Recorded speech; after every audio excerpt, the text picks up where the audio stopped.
Now, a 56-year-old cleric who for years was seen as one of the most influential men in Iran despite holding no elected office, Mojtaba Khamenei is widely known for his close links with Iran's powerful Islamic Revolutionary Guard Corps, or the IRGC, the military force that plays a central role in Iran's security and foreign policy.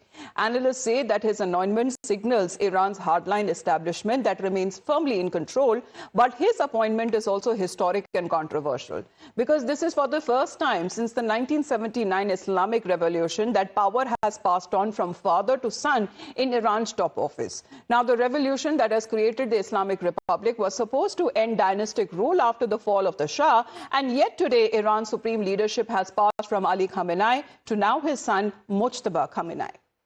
Let's connect with Rishabh on this. Rishabh, well, it is now official and confirmed as far as Mojtaba Khamenei would be now taking over the reins from his father, who was killed on day one of the joint US and Israeli strikes. But doesn't it even raise fears as far as both the countries which have been hammering Tehran that Mojtaba Khamenei could be next?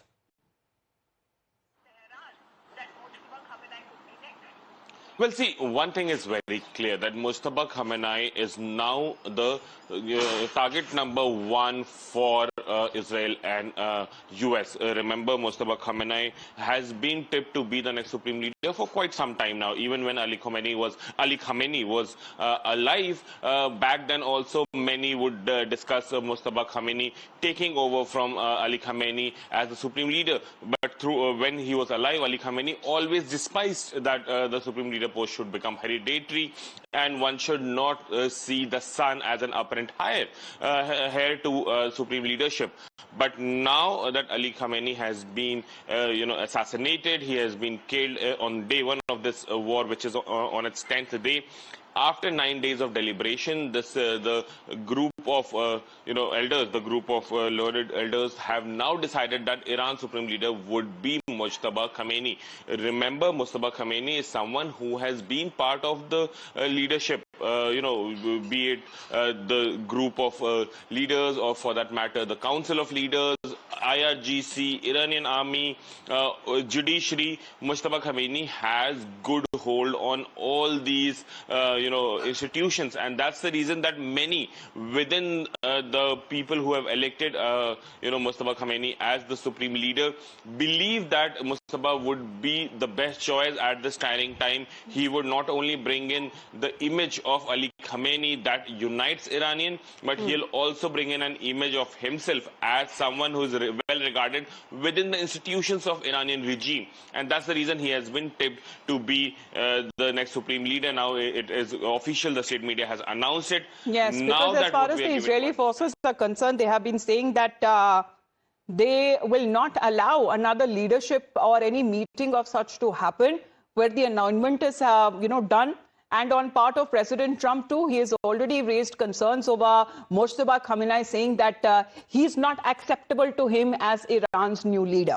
Now, as Rishabh continues to be with us, we talk about this intense moment of conflict where Tehran has been facing missile strikes, drone strikes, retaliatory operations that are also now been spreading across the region, where Iran has now fired missiles towards Israel and targeted the Gulf states hosting US forces.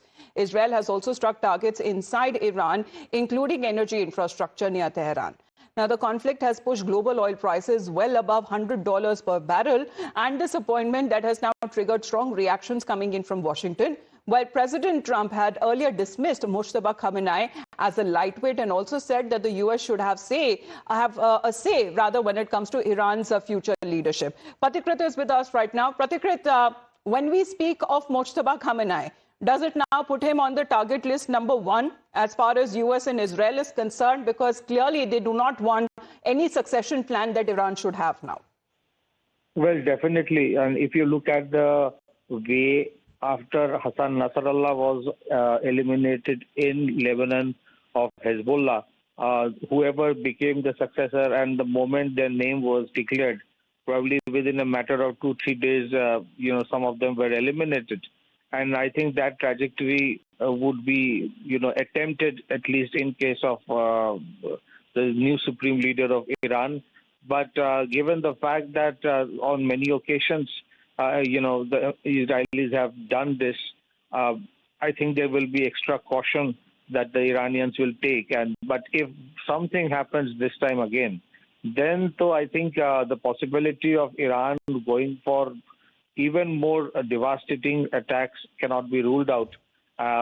This will be probably a bigger inflection point of the war, where even when today there are no more red lines, I think they will go for the ultimate. It can be anything. We don't know what it potentially is. But, certainly one thing is for sure, Iran right now is definitely down but not out. The war is far from over, even though they have suffered considerable losses. So we have to see how it works out. But the manner in which the Iranians have attacked the Arab states, their critical infrastructures, if they go for then something like the desalination plants that has been talked about for quite some time now, then we don't know. And then there's possibility of terror attacks, elsewhere, whether it's Europe or other places. That possibility remains. So the war is not over, and we have to see how it works out. But this person, if he is targeted, then invariably it will be even more. We enter a new zone of the war.